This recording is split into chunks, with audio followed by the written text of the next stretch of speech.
Hi friends, இன்றைக்கி வீடியோவில் ஒரு சூப்பரான டேஸ்ட்டில் ஒரு சிக்கன் குழம்பு ரெசிபி தாங்க பார்க்க போகிறோம்.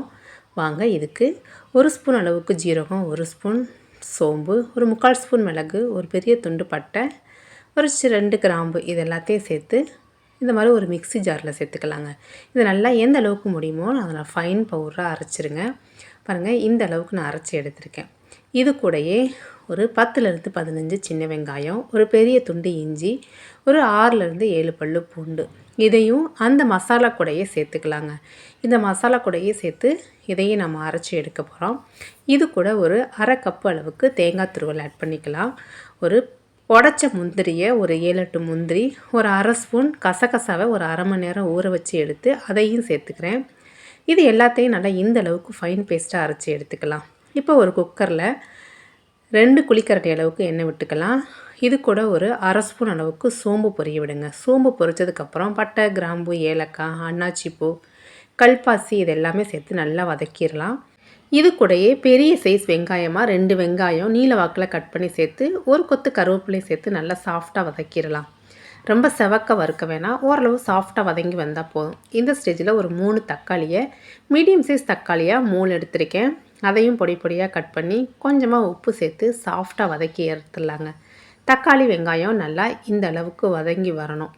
இப்போ இது கூட நம்ம மசாலா ஆட் பண்ணிடலாம்.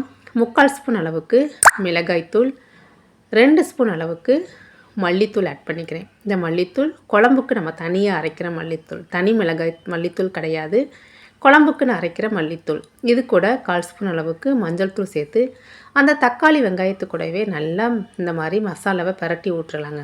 இப்போ இது கூட நம்ம க்ளீன் பண்ணி வச்சுருக்க சிக்கனை ஆட் பண்ணிக்கிறேன். இன்றைக்கி நான் எடுத்திருக்க சிக்கனோட அளவு பார்த்திங்கன்னா 1 kg. இந்த சிக்கனை இந்த மசாலா கூட நல்லா கலந்து விட்டுருங்க. இதை நல்லா மூடி வச்சு ஒரு 2 நிமிஷத்துக்கு குக் பண்ணிடலாம். சிக்கன்லேருந்து தண்ணி பிரிஞ்சு வர ஸ்டேஜில் நம்ம இது கூட நம்ம அரைச்சி வச்சுருக்க மசாலாவை ஆட் பண்ணிக்கலாம். இதை இந்த மிக்ஸி ஜாரில் ஒரு 1/2 டம்ளர் தண்ணி சேர்த்து அதையும் சேர்த்துக்கிறேன். இது எல்லாத்தையும் சேர்த்து இந்த மசாலாவை ஓரளவுக்கு நல்லா குக் பண்ணி எடுத்துக்கலாம். நம்ம ஜீரகம், சோம்பு எல்லாமே வதக்காமல் தான் நம்ம அரைச்சிருக்கோம், பச்சையாக அரைச்சிருக்கோம். இது கூட தேவையான அளவு உப்பு சேர்த்து நல்லா இந்த அளவுக்கு மசாலா ஓரளவுக்கு வெந்து வரட்டுங்க, எண்ணெயெல்லாம் பிரிஞ்சு வரட்டும். இந்த ஸ்டேஜில் நம்ம குழம்புக்கு தேவையான தண்ணி ஆட் பண்ணிக்கலாம். ரொம்ப அதிகமாக தண்ணி சேர்த்துட வேணாம், ஓரளவுக்கு பார்த்து ஆட் பண்ணிக்கலாம். உப்புலாம் செக் பண்ணிவிட்டு இதை நாம் குக்கரில் இட்டு போட்டு ஒரு 2 விசில் விட்டு எடுத்துக்கலாங்க. ரொம்ப அதிகமாக விட்ட வேணால் நமக்கு சிக்கன் குழஞ்சி வந்துடும். 2 விசில் விட்டு ப்ரெஷர்லாம் தன்னால் ரிலீஸ் ஆனதுக்கப்புறம் ஓப்பன் பண்ணி பார்த்தோன்னா நம்மளோட சூப்பரான சிக்கன் குழம்பு ரெடிங்க. கண்டிப்பாக ஒரு டைம் நீங்கள் இந்த மாதிரி ட்ரை பண்ணி பாருங்கள். இந்த சிக்கன் குழம்பு சாதத்துக்கு மட்டும் இல்லாமல் பூரி, சப்பாத்தி, தோசை, இட்லி எல்லாத்துக்குமே பர்ஃபெக்டாக செட் ஆகும்.